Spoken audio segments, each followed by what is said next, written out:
Hello viewers, আসসালামু আলাইকুম। স্বাগত জানাচ্ছি কানন রান্নাঘরে। আজকে আমি আপনাদের সাথে খুব গুরুত্বপূর্ণ একটি রেসিপি শেয়ার করব, আর সেটা হচ্ছে সয়া সস। দোকান থেকে কিন্তু আমরা অনেক দাম দিয়ে সয়া সসটা কিনে থাকি। চাইলে কিন্তু খুব সহজে ঘরে অল্প কিছু উপকরণ দিয়ে খুব সহজে দোকানের মতো সয়া সস তৈরি করে নিতে পারি। সয়া সস কিন্তু আমরা অনেক রান্নায় ব্যবহার করে থাকি, বিশেষ করে চাইনিজ আইটেমগুলোতে সয়া সস দিতে হয়। এছাড়াও বিভিন্ন রকম স্ন্যাক্সেও আমরা সয়া সস ব্যবহার করে থাকি। আশা করছি আমার আজকের এই সয়া সস রেসিপিটি আপনাদের খুব ভালো লাগবে। রেসিপিটি ভালো লাগলে প্লিজ আমার চ্যানেলটি সাবস্ক্রাইব করে দিবেন। চ্যানেলটি সাবস্ক্রাইব করে আমার পাশে থাকবেন, আর ভিডিওটি স্ক্রিপ্ট না করে সম্পূর্ণ ভিডিওতে আমার সাথে থাকবেন। তো চলুন দেখে নেওয়া যাক কিভাবে খুব সহজেই ঘরে সয়া সস তৈরি করে নেওয়া যায়।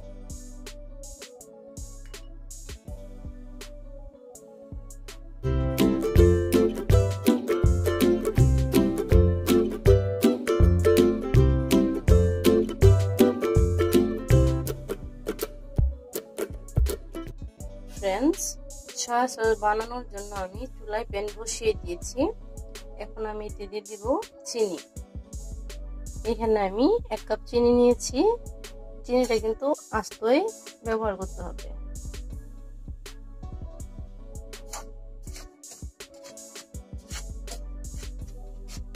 চুলার আঁচটা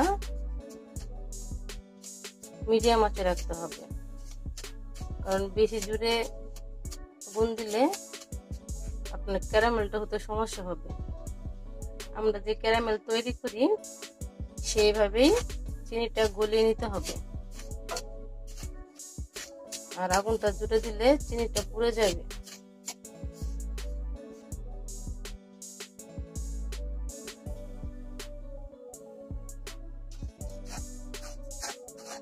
চিনিটা আস্তে আস্তে গলিয়ে নিতে হবে।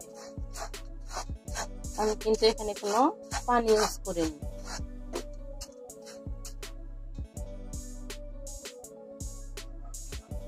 আমরা যেভাবে ক্যারামেলটা তৈরি করি তার থেকে একটু ডার্ক করতে হবে, তাহলে কালারটা সুন্দর আসবে সয়া সস। কিন্তু খেয়াল রাখতে হবে যেন চিনিটা পুড়ে না যায়।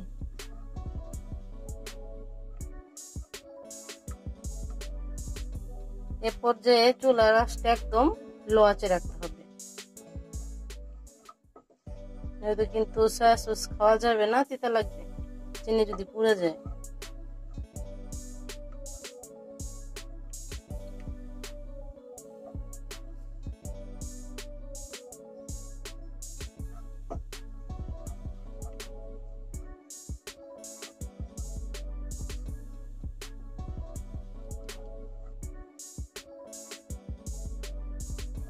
চিনিটা কিন্তু একদম ডার্ক করে নিয়েছি আমি। এখন এতে আমি দিয়ে দিব 1 কাপ পানি।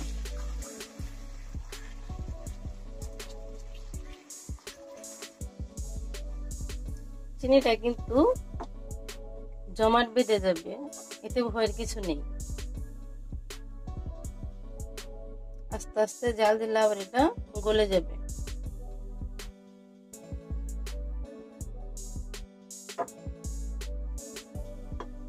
বলক চলে এসছে, চিনিটাও কিন্তু গলে গেছে।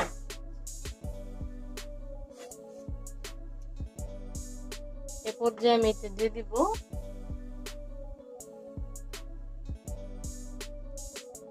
টেস্টিং সল্ট 1 চামচ। 1 টেবিল চামচ দিলেই চলবে। আর আমি দিয়ে দিব সাধারণ খাবার লবণ 1/2 টেবিল চামচ। আপনারা চাইলে টেস্টিং সল্টটা স্কিপ করতে পারেন, এটা অপশনাল।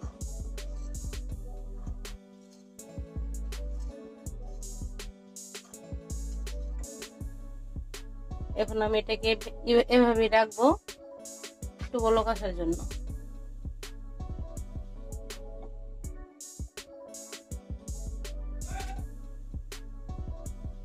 এখন এতে দিয়ে দিচ্ছি সাদা ভিনেগার 1.5 টেবিল চামচ। এটাকে আমরা সিরকাও বলে থাকি।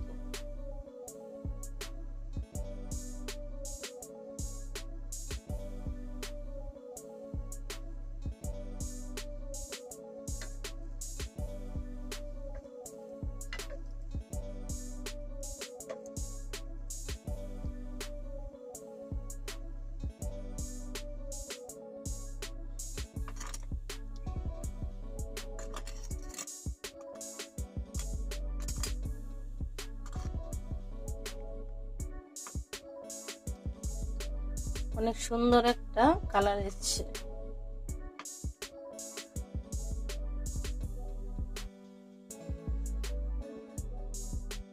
লবণটা গলে যাওয়া পর্যন্ত আমরা অপেক্ষা করব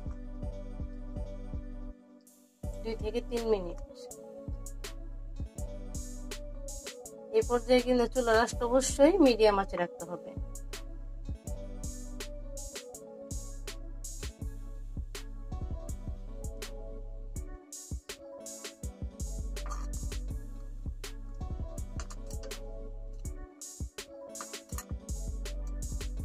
নাড়াচাড়া করে লবণগুলো গলে নিতে হবে। আমার সয়া সসটা বলক চলে এসছে। এখন এটাকে আমি নামিয়ে নেব চুলা থেকে। আমার সয়া সসটা হয়ে গেছে। তো হয়ে গেল সয়া সস তৈরি। খুব সহজে আমি বাসায় তৈরি করে নিলাম। আপনারাও এভাবে বাসায় ট্রাই করবেন।